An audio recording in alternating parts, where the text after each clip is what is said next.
ఇంట్లో ఉన్న బంగారాన్ని విడిపించి ఆ రోజు ఆన్లైన్ రేటుకే మేము కొంటాం. Sharma gold company. నమస్తే, వెల్కమ్ టు సుమన్ టీవీ. నేను గిరిజ. 2025 నూతన ఆంగ్ల సంవత్సరంలో భాగంగా ద్వాదశ రాశుల వారికి ఫలితాలు ఏ విధంగా ఉండబోతున్నాయి, అందులోనూ మనం ఇప్పటివరకు అయితే చాంద్రమానం ప్రకారం నక్షత్రం రాశి పరంగా మన జాతకం ఎలా ఉంటుంది 2025 సంవత్సరంలో ఓవరాల్ గా అనేది ఇప్పటివరకు తెలుసుకున్నాం కదా.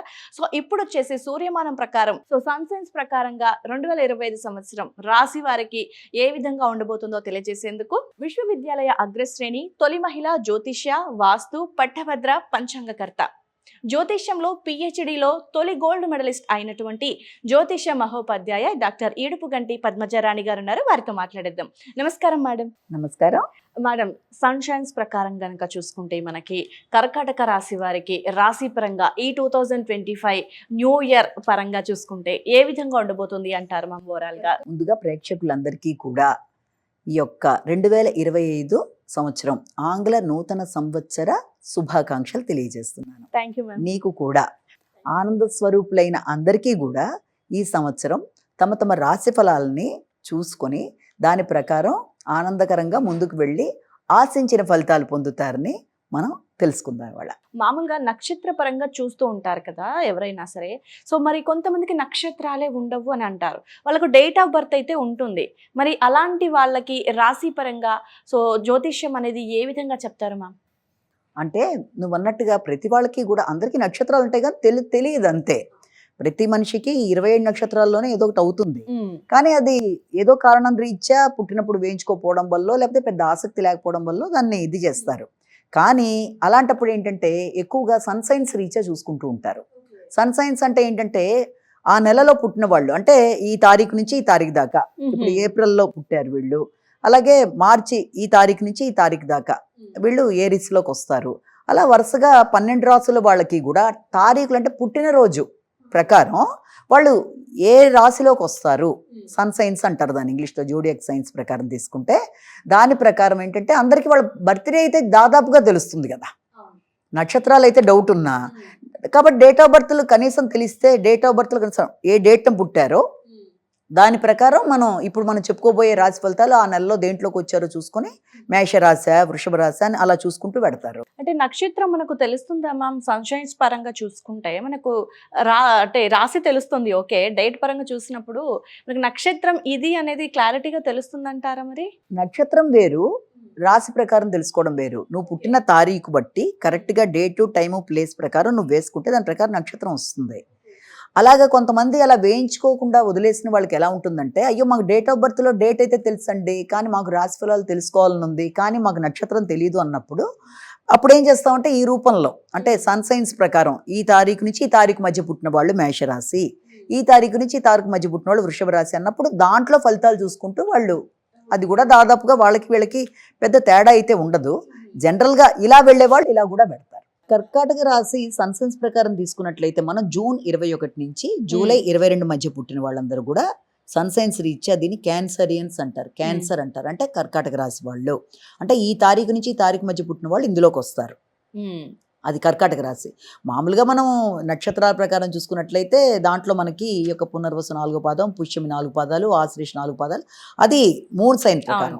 ఇక్కడ మనం చెప్తోంది ఇప్పుడు ఈ తారీఖు నుంచి ఈ తారీఖు మధ్య, అంటే ఇప్పుడు మనం చెప్పుకున్నట్టుగా జూన్ 21 నుంచి జూలై 22 మధ్య పుట్టిన వాళ్ళ గురించి ఇప్పుడు మనం తెలుసుకోబోతున్నాం. అయితే ఇందులో ఏంటంటే కర్కాటక రాశిలో ఈ పుట్టిన వాళ్ళందరికీ కూడా ఫస్ట్ ఆఫ్ విషయం తీసుకుంటే ఇక్కడ వీళ్ళకి చాలా శత్రువులతో ఫైట్ చేసినట్టుగా, అంటే వాళ్ళ మీద ఇదితో చాలా కష్టపడి చాలా విజయాలు సాధించడానికి ప్రయత్నాలు చేస్తారు. కానీ అవి అంత గొప్పగా అయితే, అంటే వీళ్ళు ఆశించిన స్థాయిలో ఆ శ్రమకి తగిన ఫలితం అయితే ఉండడం కొంత కష్టమే. కష్టపడతారు డెఫినెట్ గా, కానీ వృత్తిపరంగా వీళ్ళు పడేంత కష్టం ఎవరు పడరు, అంత బాగా పడతారు. కానీ రావాల్సినంత స్థాయిలో వీళ్ళ గుర్తింపు అనేది లేకపోవడం వల్ల కొంత ఆ డిస్టర్బెన్స్ అనేది మానసికంగా, బేసికల్ గానే వీళ్ళు చాలా సెన్సిటివ్ పీపుల్. ఈ సెన్సిటివ్ నేచర్తో ఏంటంటే పనే దైవంగా భావిస్తారు. ఆ భావించినప్పుడు అది ఆశించిన స్థాయిలో లేపడం వల్ల కొంత మానసికంగా ఇబ్బంది పడ్డం, అలాగే వ్యక్తుల సహకారం కానీ వ్యక్తుల యొక్క సహకారం అందడంలో ప్రశాంతత అనేది కొంతవరకు తగ్గిపోవడం, తర్వాత కమ్యూనికేషన్ అనేది మాట్లాడవలసిన టైంలో వీళ్ళు మాట్లాడకపోవడం వల్ల కూడా కొన్ని రకాలైన ఇబ్బందులు వస్తాయి. అంటే చెప్పాలి అనుకుంటారు, కోపం వల్ల కావచ్చు, ప్యాసివ్గా అయిపోవడం వల్ల కావచ్చు, చెప్పకుండా మనసులో పెట్టుకుని బాధపడిపోతారు. దానివల్ల ఏమవుతుందంటే అది అపార్థాలకు దారితీసే అవకాశాలు లాంటివి ఒకటి ఉంటాయి. తర్వాత ఏంటంటే సంతానం విషయంలో కూడా వీళ్ళు ఎలా అయితే ప్లాన్ చేశారో ఆ స్థాయిలో సంతానం ముందుకెళ్లాలని వీళ్ళు చాలా గట్టిగా కృషి చేస్తారు. ఉమ్. ఆ విషయంలో కూడా చాలా వరకు బాగానే ఉన్నప్పటికీ కూడా వీళ్ళ ఎస్టిమేషన్ చాలా ఎక్కువ ఉంటుంది జనరల్గా. అంటే మ్మ్. వీళ్ళు చాలా కష్టపడే జీవులు కాబట్టి వాళ్ళు అదే ఎక్స్పెక్ట్ చేస్తారు ఇతరుల దగ్గర నుంచి. ఓకే. అదొకటి. తర్వాత ఏంటంటే సాంఘిక సంబంధాల్లో ఇతరులకి వీళ్ళల్లో ఆ రకమైన స్వార్థ భావనలు కనబడడం వల్ల సాంఘిక సంబంధాల విషయంలో కానీ లేకపోతే జీవిత భాగస్వామి దగ్గర కానీ వీళ్ళ మనసులో లేకపోయినా అవతల వాళ్ళు వీళ్ళని అపార్థం చేసుకునే అవకాశం ఉంది. వీళ్ళ ప్రవర్తన మాట తీరు చూసి వీళ్ళ స్వార్థంతో ఏదో చేస్తున్నారు అన్నట్టుగా భావనతో కొంత. ఆ తర్వాత వచ్చేప్పటికి తర్వాత ఏంటంటే తర్వాత రాబోయే టైం అప్ టు అక్టోబర్ దాకా నడిచిన టైంలో కూడా వీళ్ళకి ఎలా ఉంటుందంటే సోషల్ రిలేషన్స్ కన్నా కూడా ఎక్కువ భగవంతుడు, ధ్యానం, స్పిరిచువల్ థింకింగ్, గంగా స్నాన ఫలం, భగవంతుడు, భక్తి అంటూ ఎక్కువ స్థాయి మైండ్ అంతా కూడా ఎక్కువ భగవంతుడి మీద కేటాయిస్తారు. ఓకే. అది అంటే వాళ్ళకి కనెక్టివిటీ విత్ గాడ్ అన్నట్టుగా వీళ్ళు ఆ టైప్లో connect అవుతారు. చాలా కనెక్ట్ అవుతారు, మామూలు Okay. కాదు. అలా అవుతారు. తర్వాత విద్యాపరమైన విషయాల్లో కానీ సంఘంలో వీళ్ళకి ముఖ్యంగా ఏదైనా ఇన్వెస్ట్మెంట్ ఏదైనా ఆల్రెడీ ఎక్కడన్నా వీళ్ళు డబ్బులు ఇచ్చి ఉమ్. దానికి సంబంధించి ఏదైనా గృహానికి సంబంధించిన విషయాలు కానీ భూమికి సంబంధించిన విషయాలు కానీ వాహనానికి సంబంధించిన విషయాల్లో కానీ ఆల్రెడీ ఎప్పుడో ఇచ్చిన విషయాల్లో కూడా ఇప్పుడు కొంత సామాన్య ఫలితాలు అనేవి వస్తాయి ఈ పీరియడ్లో. ఉమ్. అందుకని వీళ్ళు వెంటనే కొంత సెన్సిటివ్గా ఫీల్ అవుతారు కాబట్టి అంత సెన్సిటివ్గా ఫీల్ అవ్వక్కర్లేదు. వీళ్ళు ఆశించినట్టుగా తర్వాత అయినా పాజిటివ్గా ఉంటుందన్న విషయాన్ని Okay. ఒకటి గుర్తుపెట్టుకోవాలి. ఉమ్. తర్వాత వచ్చేటప్పటికి ఏంటంటే శత్రువులు వీళ్ళని ఇబ్బంది పెట్టడానికి చేసే ప్రయత్నాల్లో వాళ్ళు ఎంత ఇది చేసినా వీళ్ళకి నైపుణ్యాలు, షార్ప్నెస్ ఎక్కువగా ఉండడంతో దాన్ని అధిగమించేస్తారు. ఆహా. అంటే అవతల వాడి మనసులో ఏముందన్నది వీళ్ళు ఐడెంటిఫై చేయడం బట్టి వాళ్ళు అనే లోపలే వీళ్ళు ముందుకు వెళ్ళిపోతారు. అంటే ఎందుకులే మనం ఒక మాట ఎందుకు వచ్చింది అనే ఇది ఒకటి వాళ్ళకు ఉంటుంది. ఓకే. అలాగే ఆరోగ్య విషయంలో మాత్రం కొంత ఎక్కువ మ్మ్. శ్రద్ధ తీసుకుంటూ వాళ్ళకి ముందుకెళ్ళాలి ఆ పర్టికులర్ పీరియడ్లో. ఉమ్. ఆ తర్వాత వచ్చిన స్పాన్ అంతా కూడా ఏంటంటే వీళ్ళకి ఇయర్ అక్టోబర్ నుంచి పేరు ప్రఖ్యాతలు పెరుగుతాయి, ఓ. గౌరవం పెరుగుతుంది. ఉమ్. ఇప్పటిదా పడిన పనికి శ్రద్ధగా వీళ్ళకి ఒక గుర్తింపు, గౌరవం ఏర్పడుతుంది. ఉహు. అలాగే వీళ్ళ సలహాల కోసం అందరూ వీళ్ళని ఇదవుతారు. సంతానం కూడా వీళ్ళు ఆశించిన స్థాయిలో ముందుకెడుతుంది. కానీ సాంఘిక సంబంధాల్లో ఇప్పుడు వ్యక్తి ఎదుగుతుంటే ఇతరులు ఈర్చిపడినట్టుగా అలాంటి ఉంటుంది. వాటిల్లో అయితే వీళ్ళు కొంత పాపం ఇబ్బంది పడినప్పటికీ అనుకుని ముందుకెళ్ళిపోతారు. ఉమ్. అలాగే హయ్యర్ ఎడ్యుకేషన్ ఒకటి వీళ్ళకి బాగుంటుంది. ఉహు. హయ్యర్ ఎడ్యుకేషన్కి ఇప్పుడు ఎవరన్నా రీసెర్చ్ ఓరియంటెడ్గా ఉన్నవాళ్ళు కానీ అలాగే పుణ్యబలం ఒకటి బాగా పెరుగుతుంది. అంటే పుణ్యానికి సంబంధించిన విషయాల్లో చెప్పిన గాడ్ కనెక్ట్ అవ్వడం అవును. బట్టి వీళ్ళకి అది చాలా వరకు అనుకూలంగా ఉంటుంది. కానీ ఫస్ట్ హాఫ్లో మాత్రం ఆరోగ్య సంబంధమైన విషయాల్లో కొంత జాగ్రత్త తీసుకోవాలి. ఉహు. అంటే పనులన్నీ అవుతాయి అనుకున్నవి లాస్ట్ మినిట్లో అనుకోకుండా ప్లానింగ్ మారిపోయినట్టు అయిపోతుంది. ఓకే. వీళ్ళ సంబంధం లేదు అసలు. ఉమ్. వీళ్ళు పెట్టుకున్న ప్లాన్కి అనుకూలత అనేది తగ్గిపోవడం వల్ల, అచ్చా. తర్వాత ఆకస్మికమైన ఖర్చులు అవడం వల్ల, ఆరోగ్య సంబంధం ఎక్కువ మానసికంగా వీళ్ళు ఉమ్. ఇబ్బంది అనేది ఎదుర్కొంటారు. కాబట్టి అది ఫస్ట్ హాఫే. ఉమ్. సెకండ్ హాఫ్ వచ్చేటప్పటికి మాత్రం వీళ్ళకి ఖచ్చితంగా ఆ విషయంలో తండ్రి తర్వాత విద్య హయ్యర్ ఎడ్యుకేషన్లో కొంత లైట్గా ఇబ్బంది లాంటిది ఎదుర్కొంటున్నప్పటికీ కూడా రావాల్సిన లాభాలు అందుకుంటారు. పడిన కష్టానికి ప్రతిఫలం ఒకటి ఏర్పడుతుంది. లేట్ అయినా వీళ్ళు పొందవలసినవి పొందుతారు. ఉమ్. ఇలాంటివన్నీ ఉంటాయి. అలాగే దాంతోపాటుగా ఇంకొకటి కూడా ఏంటంటే దూర ప్రయాణాలు ఒకటి ఎక్కువ చేస్తారు. ఉహు. అవి స్పిరిచువల్ జర్నీస్ అవుతాయి. అలాగే దగ్గర ప్రయాణాల కన్నా కూడా కమ్యూనికేషన్ విషయంలో ఇతరుల యొక్క సహకారం తీసుకోవడానికి ఇష్టపడరు ఉహు. ఫస్ట్ హాఫ్లో. ఇతరులు Okay. సహకరించినా కూడా అంత ఆసక్తి చూపించారు దాంట్లో. ఉమ్. కానీ తర్వాత వచ్చేటప్పటికి ఎలా ఉంటుందంటే కొంచెం వీళ్ళు ఎక్కువ జాగ్రత్త తీసుకోవాల్సిన విషయం ఏంటంటే వాళ్ళ పర్టికులర్గా ఉమ్. ఆరోగ్యం కానీ కుటుంబ వ్యవహారాల్లో కానీ ఇతరుల జోక్యం వీళ్ళకి కొంచెం చికాకును కలిగిస్తుంది. ఇచ్చిన మాట నిలబెట్టుకోవడం కొంత కష్టం కాబట్టి ఉమ్. ఆలోచించి వాగ్దానాలు చేయాలి. మాటల వల్ల ఉమ్. ఘర్షణ అనేది రాబోయే అవకాశాలు ఉన్న రీత్యా మాటలు మాట్లాడేటప్పుడు 1-4 సార్లు ఆలోచించి మాట్లాడాలి. ముఖ్యంగా కుటుంబ సభ్యులతోనే ఇదంతా కూడా, ఓకే. ఓకే.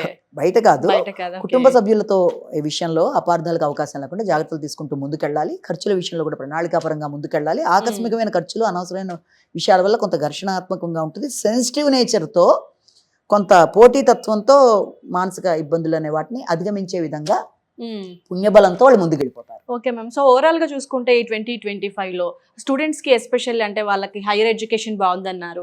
సో మరి మిగతా అంటే కళాకారులకి ఏ విధంగా ఉంటుంది? కళాకారులకైనా వ్యాపారస్తులకైనా అందరికీ, ఓకే. ఉద్యోగస్తులు, వ్యాపారస్తులు, కళాకారులు, వ్యవసాయ రంగంలో ఉండేవాళ్ళు అందరికీ, రాజకీయ నాయకులు ఇంక్లూడింగ్ ఎవ్రీబడి, విద్య ఓకే. అందరికీ కూడా మొదటి భాగం కన్నా రెండో భాగం చాలా అనుకూలంగా ఉంటుంది. ఓకే ఓకే, సెకండ్ హాఫ్ వీళ్ళకి చాలా బాగుంటుంది. బాగుంటుంది. ఎందుకంటే ఫస్ట్ హాఫ్ అంతా కూడా పనులు ఎక్కడెక్కడ ఆగుతూ రావడం, అసలు మ్మ్. అవుతాయో లేదా అనుకోవడం, కానీ సెకండ్ హాఫ్ వచ్చేప్పటికి చాలా వరకు ముందుకు ఓకే.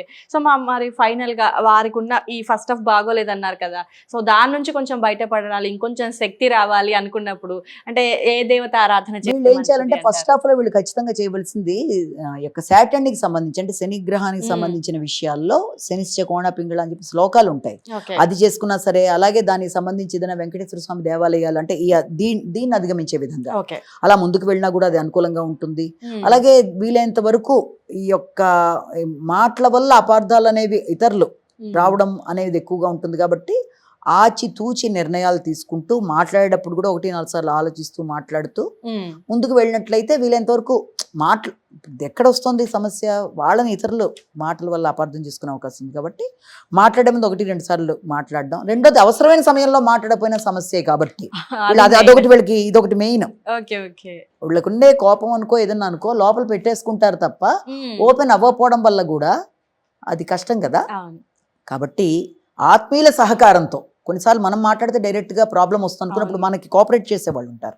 అలా ఆత్మీయుల సహకారంతో మ్మ్. చర్చించి నిర్ణయం తీసుకొని నేను ఇప్పుడు ఇలా మాట్లాడతానని జాగ్రత్త పడుతూ ముందుకు వెళ్తే అప్పుడు సమస్య ఓకే ఉండదు. మ్యామ్, సో చాలా క్లియర్ గా చాలా నీట్ గా రాశి వారికి ఎలా ఉండబోతుంది అని తెలియజేశారు మ్యామ్. Thank you. నమస్కారం.